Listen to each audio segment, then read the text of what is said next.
Serious. People of Reddit who have gone through or are going through cancer. What was the first sign that made you go to the doctor? I felt a pop in my back. It was actually a vertebra breaking. I had severe pain after, and was later diagnosed with multiple myeloma, a blood cancer. That was 5 years ago, and today I am in remission. My self-diagnosed IBS was actually a tumor and it hemorrhaged. Stage 4 rectal cancer. I beat that, but it is in my liver now, too big to operate. I am living my best life while I can. PSA. Unintended weight loss or finding blood where you normally wouldn't. Get yourself to a doctor. I had a persistent pain in the middle of my sternum. Doctors thought it was costochondritis, essentially just inflammation of a joint. I stopped working out and lifting heavy things for 3 months, but it didn't go away. Eventually I started having night sweats and random aches. After I fractured my hip, I got an MRI and biopsy and they diagnosed me with stage 4 non-Hodgkin's lymphoma. I got chemo and I've been in remission for 5 years. Edit. I'm seeing a lot of people describing a similar chest pain and getting scared. Not all chest pain is cancer and not all cancer is chest pain. I felt the pain in my chest because my tumor happened to be growing there. It could just as easily have grown somewhere else, and my story might have started with describing a persistent pain in the middle of my shin. If you're worried about something, talk to your doctor. My dad went to the ER after a big bump had formed on his neck overnight. He was prescribed severe rash medication but went back after nothing had worked.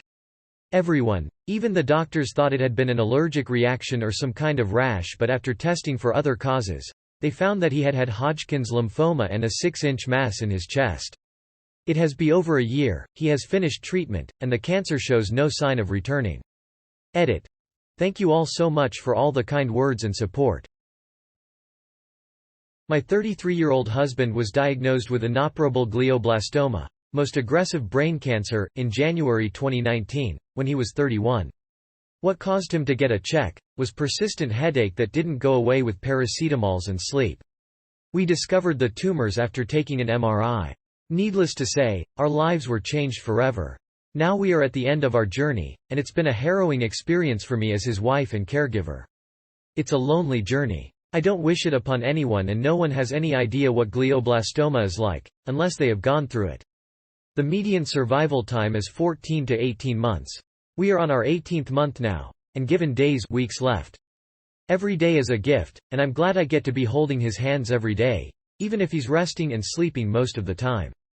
As long as he is not in pain, and that the morphine patches are working, that is fine by me. I can't handle him going through any more pain. Edit. Thank you so much for sharing your stories, giving me strength and support, and I'm so blessed to even be receiving all of your kindness. It's such a touchy subject and I'm hurt all the time. But you guys being so kind, really makes me cry happy tears. I'm so touched. I don't know how to describe it, but I feel a little bit lifted. And that's more than I can ask for, from the internet. My husband, Victor, would have been so grateful, to know that he is loved and supported by more people than he thought he was.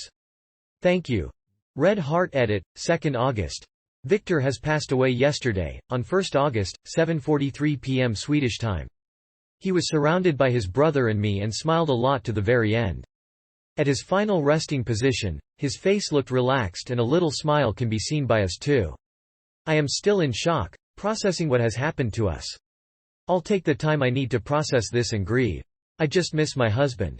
I miss his laughs. I miss his smile. I feel loved. I know I'm loved. So that's keeping me together. Thank you so much for your kind support even though we are strangers on the internet. I am both saddened and moved by the generosity of others to offer support, love and to bear their personal pain related to GBM, cancer, loss in general. Thank you. May Victor find peace. I know he's not in pain now. Seizures. I got seizures out of nowhere during the night. No history of seizures in my family. Got my head screened and they found what they thought to be a benign tumor. Anaplastic astrocytoma, diagnosed 2 months before my 22nd birthday. Nearing the 5-year mark, though, with no evidence of it returning. My dad was in bed one night and said he felt like he was drowning, then began coughing up blood. Well, he was diagnosed back in 2011. He just passed back in April. After he was diagnosed, he had to get surgery that removed about 1/3 of his lungs and his right kidney. After that he was forced into retirement. For 6 months we struggled for money due to Social Security giving us issues, but once our financial situation stabilized and he was able to go with us to places like Disney World and Alaska. He got to travel around when he was feeling well and visit places he probably would have never been able to visit. Since he had terminal cancer, it was a slow decline, and over time he was able to do less and less. However, we are extremely lucky that he fought for so long and was able to see my sister get married and me graduate. Edit. I wanted to thank all of you who are sending prayers and sharing your stories. I really appreciate the support, and I hope those of you who also have similar experiences are doing well, staying happy in these difficult times. I was 17. Getting ready for spring break back in 2010. Was making plans with my boyfriend on the phone because we were going to take his brothers to the zoo in a different city. Literally in seconds there's this big translucent blind spot in my eye that is orange. I can see dark shapes behind it, but it's super blurry. I figured I would just go to the eye doctor before I left the next day. But my sister, who actually works for the cancer center in my city, told me that I should go to the hospital because anything weird with your vision can be super serious. After 36 hours of emergency waits, driving to specialists, they finally admitted me to the eye ward for a bacterial infection. Then they took my blood for a routine blood test. Within an hour or so, as I was getting ready to sleep, a doctor and nurse come in. The nurse has a box of tissues. The doctor told me my blood is leukemic, to which I asked, okay, can I treat that? He was extremely unclear on what was happening. I was 17. My family had already left, and I had no idea about any cancers. I was diagnosed with acute lymphoblastic leukemia and started chemo that night after being transferred to a different hospital. They did a bone marrow biopsy the next morning and then sent it to a genetic lab in another province. When the test results came back, they changed my diagnosis to chronic myelogenous leukemia in the blast phase crisis, final stage. That was caused by the Philadelphia chromosome, where chromosomes 9 and 22 switch places and causes a mutation in my red blood cells. Told me I was the youngest person in the world with it, as CML usually takes a very long time to progress and the final stage doesn't show until around 65 years of age. That change in diagnosis changed my timeline. They had originally said 6 months to a year untreated, but now it was 1 to 3 months if I didn't get a stem cell transplant or bone marrow transplant. All this because I had blood clots happening all over my body because of the abnormalities of my red blood cell shapes, and the one in my eye presented itself in my vision since the vessels are so small. Edit. I guess I never finished off. I just celebrated 10 years in remission on June 17 this year and I'm healthy. My sister ended up being a 10 out of 10 DNA marker match and I was able to get a stem cell transplant on June 17, 2010. Still immunocompromised and taking dasatinib every day. Chemo pill, but able to live my life. COVID has been really worrisome for me, but I'm just trying to be as careful as possible. Thanks for all the comments. And P.S. I'm a female. The boyfriend was extremely supportive for a teenager and we were together for 7 years before we parted ways mutually. Last year, March 2019, I, male, 35, woke up in the morning to go to the toilet. I was urinating pure, thick blood with little lumps in it. So after a severe panic attack it began to hurt like hell. I was throwing up from the pain. After a day in the hospital and some scans and tests later, they told me to call my parents. So you know you're getting some bad news. It turns out it was kidney cancer. They removed my right kidney, fortunately no other treatments were needed, and I'm living the best life right now. If the tumor in my kidney didn't started to bleed I would have found out much later, probably too late. My brother was 11 when he started experiencing symptoms. He started losing a lot of weight, and when he was playing soccer it looked like he was running through mud and couldn't keep up with everyone else. My parents took him to the pediatrician and they couldn't figure out what was wrong. One day, he woke up and couldn't stop throwing up. When he tried to run to the bathroom, he kept running into the doorframe and couldn't walk straight. He said the lights were giving him a headache. We took him to the emergency room and they found that he had a brain tumor, and had emergency brain surgery the next day. We were extremely lucky that they decided to do a CAT scan at the ER. Apparently they don't usually do them on kids. 2 brain surgeries and a year and a half of chemo later, and he is in remission now. I went to my GP for blood in my stool, but they didn't give me any examen and presumed it was a fissure. Butt tear from straining. I also had side pain and again wasn't looked into, and I had fatigue. Doctors again didn't investigate. They told me as I'm young, 27, and I didn't have a family history that it wasn't a problem. One day I was at work. I had agony in my abdomen. My manager said I was pale. Went A&E, was kept in overnight, and turned out I have a very rare stage 4 bowel cancer which has spread to elsewhere in my body. Got my diagnosis a week later and was on the operating table to remove a large part of my colon the following Monday. Now on chemotherapy, and tried to complain about my GP and they removed my review from their website, NHS Choices. Edit Hey. So chemo took it out of me after I posted this, and yikes, it's blown up, but I'm happy that in some way my comment may help others. Therefore I wanted to clear some things up that have been asked both in comments and direct messages. The amount of blood was probably about a teaspoon worth of fresh blood on top, partially incorporated into my stool, and was happening every time. The reason was I had 2 tumors inside my bowel, one at each end, and as my stool was pushed through it, I guess it knocked them, causing the bleeding. The stool pushing against my tumors were the reason that I had the back pain. As a few of you have figured out, I'm UK-based and therefore left my review both of Google as well as the NHS Choices website, and did receive an email when my review was taken down from NHS Choices, which is a website specifically to review GPs and hospitals. I've worked in a GP, and the GP practice have the ability to remove the complaint. I received an email informing me of the review being taken down and a request to speak to the practice manager. I was forced to leave that GP practice, as although I've moved closer to them and the hospital I'm being treated at, they said I'm not in their area, so I was forced to move GP by them despite moving closer. Before I left, I also used the patient access app the NHS has and looked at my record and saw that my previous records at the GP did not record a lot of information that we discussed on my record. I've not pursued legal action. My diagnosis was almost a year ago now, and as stated, I underwent urgent surgery at that time. After recovering from surgery, I was started on chemotherapy and have been having it for months with a welcome break at Christmas. I have considered taking it further. My mum considered it when this all happened, but it wasn't materialized. As per some comments, I will investigate into this via legal advice subreddits as well as speaking to the CQC. P.S. Thanks for the award, kind stranger. Hopefully it will make this be seen and help others who might be in a similar situation and make them get themselves checked out. I was about 12 and I noticed a gray spot in my left eye, so I went to the eye doctor. It turned out to be retinoblastoma.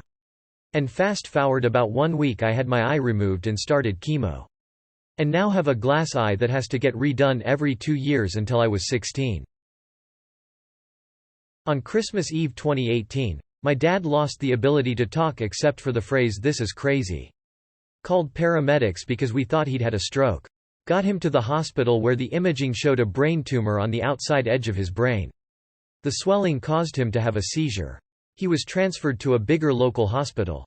They did full body scans because it's pretty rare to just have brain cancer. Usually it's a secondary for another cancer site.